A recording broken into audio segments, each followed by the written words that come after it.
Good afternoon and welcome back to the garden. Beautiful day, sun shining. I do believe there's some rain on its way though, but the rain is good. It's liquid sunshine. So today we'll get these onions in. I managed to get hold of some overwintering onions, so we'll put those in first. I got red and what I call brown or white, whichever you want. I call them brown. I got red and brown. I'll show you how we do it. This is my little bag of red onions. They're called, if I show you they're called electric. So they're electric red. With these I have sorted through. I rejected a few that were small or any that were soft. I just dropped one, but it'll be alright. So we've got some nice onions. Do reject any that you don't quite like. That one was questionable, but it feels nice and firm, but I think we'll reject it anyway. It's just not worth I'm throwing them in now. To plant them, if you see some have got tops on, I always pinch them off. I don't know why. There's no need to peel them, but I just don't like that top on. I think it stops the shoot coming out if it's got swizzled up top on it. Let's put some in. Now with these, we only put them just below the surface like that. That's all it needs. They'll do the rest themselves. And then we can go 5 inches, plenty for these. So if your ground's nice and loose, you can push them in. Just if you put the top level with the surface, that'll do. But about that far apart, look, just mess the surface about and pop them in. The stone there, look, we don't want that.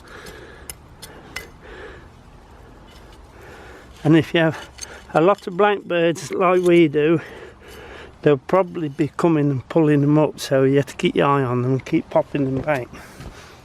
Till they get rooted, then they tend to leave them alone. There's another stone there. Just go along. Quite simple.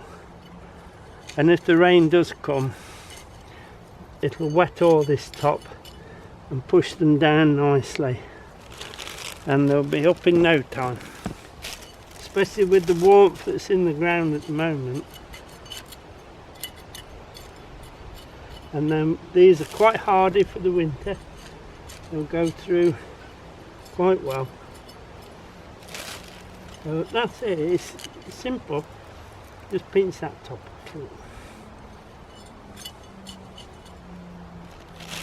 Right, so I'll mark that so I know where I am. I'll put the reds in and then we'll put the white in, or the brown as I call it. I got ladybird on my nose. The place is still full of whitefly. I don't know where they're all coming from. And then we'll put some shallots in as well. So I'll get these in and then I'll come back to you. Now I got 2 rows in eventually. That's not bad. That's plenty for what we need. And hopefully we'll get 2 rows of the brown. Good bulbs there. They look well. And these are called senshyu yellow, or something close to that. In them in exactly the same. Just moving the soil away with the trowel makes, because if you go and get the onion and push it in, you'll damage it and then it'll rot. And as I say, you always take that little bit of top off, but don't push them in. Whatever you do, you'll lose them. Just place them in. They're nice big sets, but remember,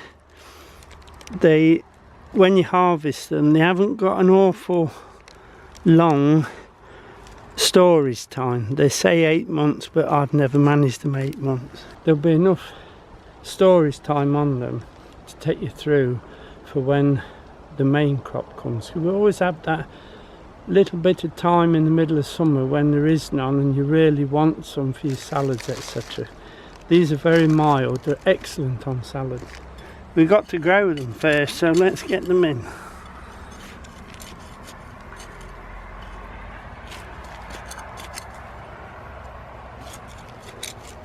And then I think there's just 20 of shallots to go in. I'm trying to pick the bigger ones first. Just take the tops off so they can go, they can grow.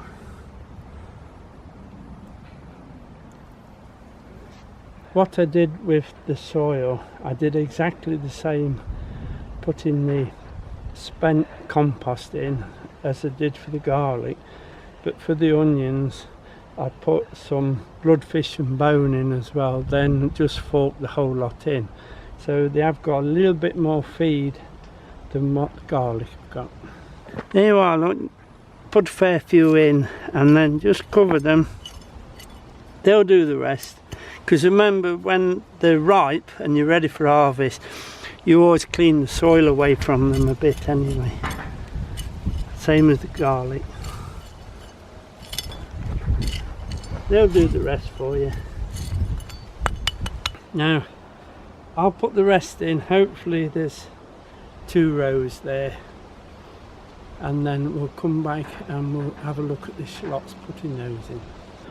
Now, we've put 4 rows of the overwintering onions. We used to call them Japanese onions, but I think they prefer to be called overwintering onions these days. We put 2 rows of red and 2 rows of brown. That'll be plenty. Now we're going to, just before we move on, I put the onion just below the surface of the soil. So if we do get some, although we don't know, if we do get a light frost, it won't hurt the bulb until it starts growing. Then they're perfectly hardy. These are the shallots, quite large. Look, remember what will happen is they'll be surrounded by onions. They don't actually grow, they go quite a clump, so we need to get plenty of room around them. These are golden gourmet. There's only 10.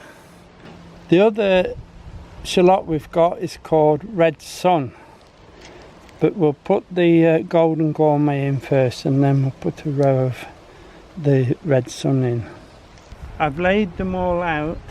There's 10 in a row, and remember these get quite big, so I've brought them well away from the overwintered onions, so they've got nice, plenty of room to come up, and they get quite big. The onions that you harvest are on the sides of that. And as for putting them in, we'll do this one, you can see it better. I'm going to put them in at just like we did the other onions, just below the surface like that. So they'll, if there is a bit of light frost, it won't touch them so much. And the winter rains, etc., will actually push this soil down a little because it's freshly dug, so they'll be up on top then, nicely ready for growing. But we'll just put them just below, look, just below like that, and then they're out the wind a bit as well. It doesn't take long to put these in.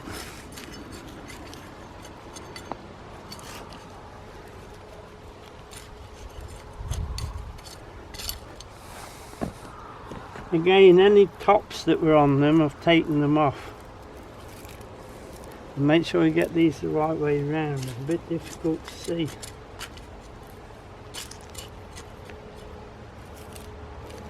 You see that top there, look? I always take those off. That's it. That one's there, that one's there, that one's there.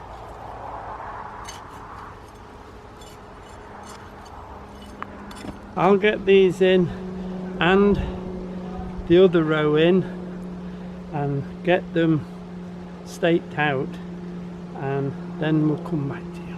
Now that's the onion and garlic bed planted. Thank goodness. We're a bit late on. I could have done it better a fortnight ago, but it doesn't matter. They're in now. They'll still grow. They'll still produce.